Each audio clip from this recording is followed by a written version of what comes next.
बाबा के गलिया में बरिसेला मेघ हो, भिंजताड़े कवन दुल्हा दुल्हिन सहित। पापा के गलिया में बरिसेला मेघ हो, भिंजताड़े सुंदर दुल्हा दुल्हिन सहित। भिंजताड़े सुंदर दुल्हा दुल्हिन सहित। हाथ के सिनोरवा ले दादी बाड़ी खाड़ा हो, खोल बाबू पलकी के वड़िया मंगिया बहोरी हो।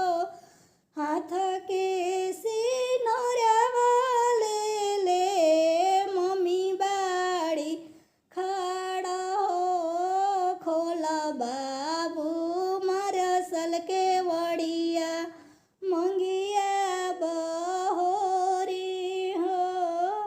कैसे में खोलिया माँ पलकी के वड़िया हो, मोरा जांघे ओलरल बाड़ी ससुर जी के धियावा हो। मोरा जांघे ओलरल बाड़ी सरवा जी के बहिनिया हो।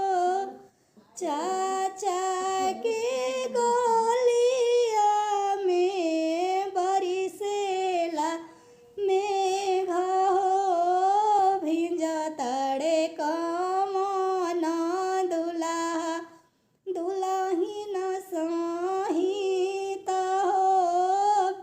भैया के गलिया में बरिसेला मेघ हो, भिंजताड़े सुंदर दुल्हा दुल्हिन सहित हो।